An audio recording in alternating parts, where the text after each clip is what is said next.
नमस्कार मित्रांनो, आपलं महामराठीमध्ये स्वागत आहे. मित्रांनो, हैदराबाद गॅझेट लागू झाल्याचा शासन निर्णय आला. शासन निर्णय निघाल्याच्या नंतर गुलाल उधळण्यात आला आणि मुंबईतलं आंदोलन हे माघारी फिरलं. आणि त्यानंतर चर्चा सुरू झाल्या की या शासन निर्णयातून मराठा समाजाला काय मिळालं आणि त्यामध्ये आपल्या ग्रामीण भागातील जो काही मराठा समाज आहे तो या चर्चांना पाहून गोंधळून गेलेला आहे. आता त्यामध्ये चर्चा दोन प्रकारच्या आहेत. यामध्ये जे काही मराठा समन्वयक आहेत हे म्हणत आहेत की या शासन निर्णयातून काहीच मिळालेलं नाही, जशी जुनी पद्धत होती किंवा जुन्या ज्यांच्या कुणबीच्या नोंदी होत्या त्यांना त्याचा लाभ मिळणार आहे. बरं, दुसरी बाजू अशी आहे की लक्ष्मण हाके रस्त्यावर येऊन वरडायला लागलेले आहेत आणि शासनाचेच मंत्री छगनरावजी भुजबळ हे कोर्टात जाण्याची भाषा करत आहेत. त्यानंतर ओबीसी महासंघाचे बबनराव तायवाडे ते म्हणत आहेत की या निर्णयामुळे ओबीसीला कोणत्याही प्रकारचा धक्का लागणार नाही.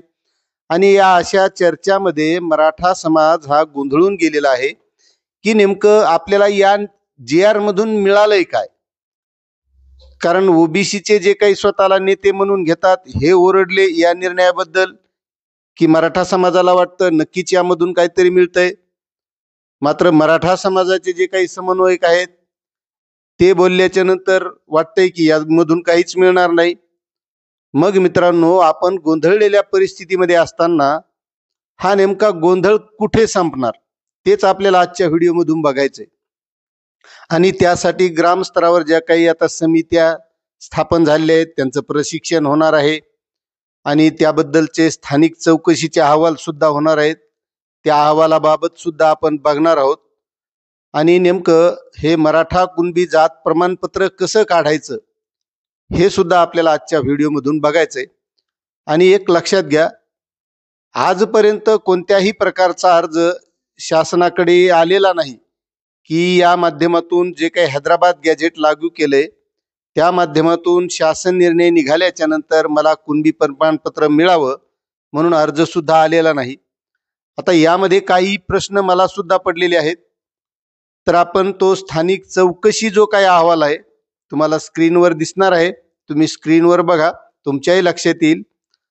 तर त्या चौकशी अहवालामध्ये शासन निर्णय दिनांक 2/9/2025 अन्वये गठीत समितीमधील ग्राम महसूल अधिकारी, ग्रामपंचायत अधिकारी व सहाय्यक कृषी अधिकारी, गाव, तालुका, जिल्हा यांनी सादर श्री ज्यांचं वय असेल त्यांचं वय, गावाचं नाव, तालुका, जिल्हा यांचे जात प्रमाणपत्राचे अर्जाचे चौकशीच्या अनुषंगाने अर्जदाराच्या बाबतीत त्यांचे पूर्वजांचे वास्तव्य, जात, सामाजिक पार्श्वभूमी, सामाजिक चालीरीती, शेतीविषयक तपशील या बाबीची चौकशी करून खालील प्रमाणे माहिती घेण्यात आली. आता हे माहिती घेणार आहेत कोण? जे ग्रामस्थ समिती केली ती. आता यामध्ये काही काही महत्वाचे असे मुद्दे आहेत की ते बघणं सुद्धा एकदम महत्वाचं आहे. यामध्ये अर्जदार पूर्वजांचा वास्तवांचा तपशिलाबाबत खालीलपैकी कागदपत्रे जोडणे आवश्यक आहे. आता त्यामध्ये शाळेचे दाखले, नोंदणीकृत दस्त, वीज बिल, ग्रामपंचायतचे जे दाखले असतील, महसुली दस्त, इतर कोणतेही शासकीय दस्त, माननीय न्यायमूर्ती श्री संदीप शिंदे निवृत्त समितीने ठरवून दिलेले दस्त, प्रतिज्ञापत्र म्हणजे एक शपथपत्र. आता त्यामध्ये 2 नंबरचा कॉलम आहे कुणबी, मराठा कुणबी व कुणबी मराठा जात प्रमाणपत्र काढण्यासाठी जोडलेली सर्वसाधारण कागदपत्रे. तर यामध्ये अर्जदाराच्या कुटुंबात, नातेवाईकात कुणबी, मराठा कुणबी व कुणबी मराठा मिळालेल्या जात प्रमाणपत्राची प्रत, वैधता प्रमाणपत्राची प्रत, स्वसाक्षांकित प्रती. आता हा मुद्दा एक लक्षात घ्या की जर त्यांच्या कुटुंबात मराठा कुणबी आणि कुणबी मराठा जातीचं जर प्रमाणपत्र निघालेलं असेल तर मग जो काही हैदराबाद गॅझेट लागू केले म्हणून शासन निर्णय निघाला तर याची गरजच नाही. कारण ज्यांच्या अगोदरच कुणबी नोंद आढळलेल्या असतील ते सहजरित्या पहिलेच जी काही पद्धत होती त्या पद्धतीनेच काढू शकतात. त्यांना या शासन निर्णयाची वाट बघण्याची गरजच नाही. आणि आता सुद्धा जर यांच्या नातलगातील म्हणजे घरातील कोणी असतील तर त्यांना या GR ची वाट किंवा हैदराबाद गॅझेटची वाट पाहण्याची गरज नव्हती. त्यांनी आजही काढलेलं नसेल तर ते सहज सोप्या पद्धतीने काढू शकतात. त्यानंतर अर्जदार यांचे वडील, आजोबा, सख्खे भाऊ, सख्खी बहीण, सख्खे काका, सख्खी आत्या यांचा शाळा सोडल्याचा दाखला व जात प्रमाणपत्र, वैधता प्रमाणपत्राची प्रत, स्वसाक्षांकित प्रती. आता बघा, यामध्ये सुद्धा शाळा सोडल्याचा दाखला म्हणजे त्या शाळा सोडल्याच्या दाखल्यावर काय उल्लेख आहे, जातीचा जो काही कॉलम आहे त्यामध्ये मराठा आहे, कुणबी आहे, मराठा कुणबी आहे, कुणबी मराठा आहे का कुणबी आहे, किंवा जात प्रमाणपत्राची वैध प्रत असं दिलेलं आहे. त्यानंतर तिसरा कॉलम आहे विवाहित स्त्रीसाठी स्वतःचा शालेय दाखला, प्रवेश निर्गम, उतारा, तसेच वडील, आजोबा, भाऊ, आत्या यांचा शाळा सोडल्याचा दाखला व जातीचे प्रमाणपत्र, वैधता प्रमाणपत्राची प्रत, सासरकडील मतदान कार्ड, आधार कार्ड, रेशन कार्ड, सर्व स्वसाक्षांकित प्रती. आता हे आहे विवाहित महिलेसाठी. जर त्या महिलेच्या माहेरकडील जात प्रमाणपत्र निघालेलं असेल तर तिच्यासाठी, पण समजा त्या महिलेच्या माहेरकडीलच जात प्रमाणपत्र निघालेलं नसेल आणि ते या हैदराबाद गॅझेटच्या नोंदीनुसार काढायचं असेल तर मग काय करणार, हा एक प्रश्न आहे. त्यानंतर मानीव दिनांक 13 ऑक्टोबर 1967च्या अगोदरचा शालेय महसुली पुरावा, खासरा पत्रक, पाहणी पत्रक व इतर प्रमाणित प्रत. ठीक आहे, हे मिळू शकतं कारण सर्व मराठा कुणबी हे सर्व महाराष्ट्रातले आहेत आणि हैदराबाद गॅझेटमध्ये सुद्धा नोंद आहे की 50%च्या वर हे मराठा होते. त्यामुळे हे मिळणं सहज आणि सगळ्यांकडे असू शकतं. आणि त्यामध्ये एक आहे की ज्यांच्याकडे आता जमीन आहे, नाही बटाईने केलेली आहे, त्यांना सुद्धा आता बऱ्याचशा शेतकऱ्यांनी जमिनी विकलेल्या आहेत, मात्र पूर्वी त्यांच्याकडे होत्या म्हणून ते सुद्धा पुरावा तो दाखल करू शकतात. त्यानंतर नातेवाईकांचे प्रतिज्ञापत्र व इतर आवश्यक ते प्रतिज्ञापत्र, शपथपत्र. आता ज्यांचं कुणबीची नोंद आढळलेली आहे आणि त्यांच्या जर घरातील नातलगांना हे कुणबी प्रमाणपत्र काढायचं, नातलग म्हणजे कोण, भासा, जावाई अशा प्रकारचे नातलग नाही, तर चुलता, पुतण्या म्हणजे एकाच आडनावाचे, त्यांच्या भावाचे, चुलत भावाचे मुलं, नातू अशा प्रकारचे घरातील नातलग, तर त्यांना प्रतिज्ञापत्र. जर त्यांची कुणबीची नोंदच आढळलेली आहे तर त्यांना या चौकशी अहवालांतर्गत काढण्याची गरजच नाही, कारण ते सहज काढू शकतात, कारण त्यांच्या कुटुंबातीलच कुणबीची नोंद आढळलेली असल्यावर त्यांना या चौकशी अहवालाची गरजच पडणार नाही. आता अर्जदार यांची सामाजिक पार्श्वभूमी, गावातील कुळातील इतर व्यक्तींना कुणबी जात प्रमाणपत्र मिळाले आहे का, होय नाही, जर मिळाले असल्यास त्या व्यक्तीच्या नावे व त्याचे अर्जदाराशी नाते. म्हणजे बघा, प्रत्येक जाग्यावर कुणबी नोंदीचा पुराव्याचा उल्लेख येतोय. मग हैदराबाद गॅझेट लागू केले म्हणजे नेमकं काय, हा सुद्धा एक पडलेला प्रश्न आहे. त्यानंतर नातेवाईकांनी प्रतिज्ञापत्र दिले आहे का, जातीबद्दल कोणताही पुरावा नसल्यास त्याबाबत प्रतिज्ञापत्र दिले आहे का, जातीबद्दल म्हणजे मराठा कुणबी, कुणबी मराठा किंवा कुणबी उल्लेख नसल्यास त्याबाबत सांगितले असते. कुणबी की संबंधित सण उत्सव, उदाहरणार्थ बैलपोळा इत्यादी साजरे होतात का, शेतकरी म्हणल्यावर प्रत्येकाचे होतात आणि शेतकरीच म्हणजेच कुणबी हे उघड आहे, मात्र हे शासन मानायला तयार नाही. मुख्यमंत्री म्हणतायत सरसकट आरक्षण नाही आणि छगनरावजी भुजबळ म्हणतायत की मराठ्यांना आरक्षण मिळणारच आहे आणि यामध्येच मग सगळा गोंधळ उडालेला आहे.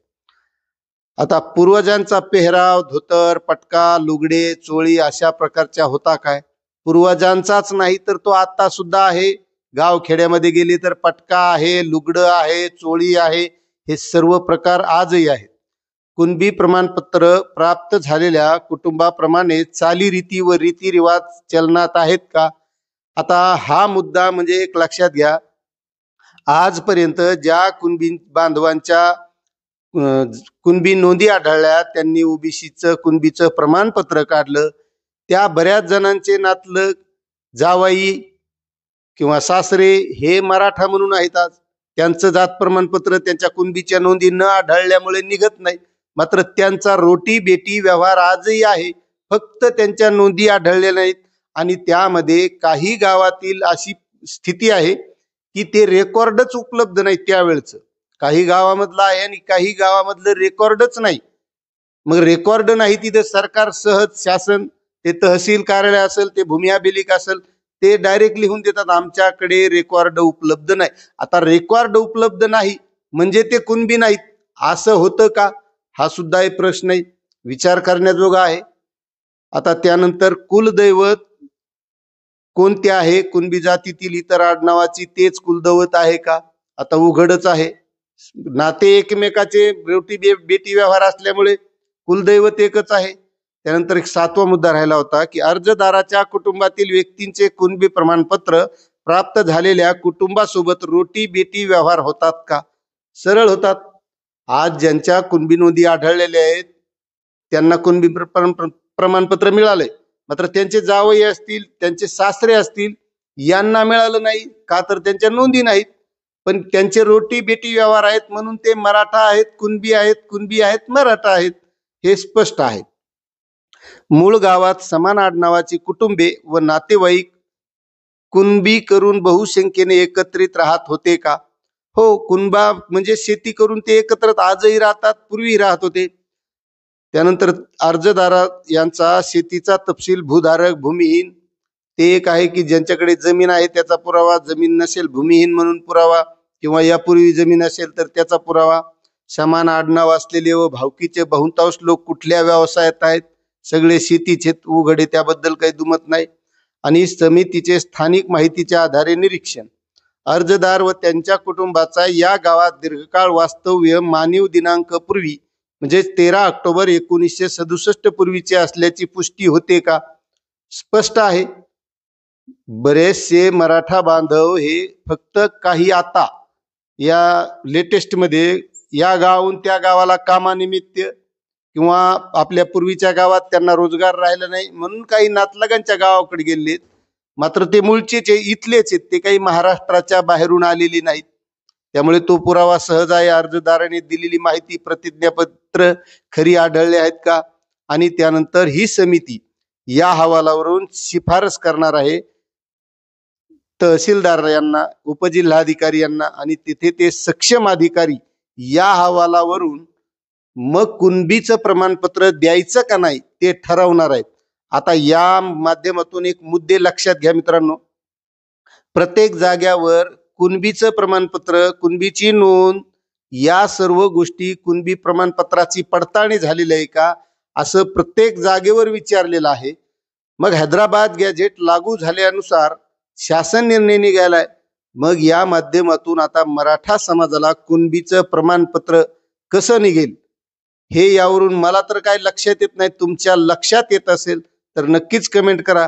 आणि ज्या वेळेस आपण यासाठी अर्ज करू मग त्यावर प्रशासन काय उत्तर देते किंवा सक्षम अधिकारी काय निर्णय घेतात तोपर्यंत आपल्याला या गोष्टी समजणार नाहीत.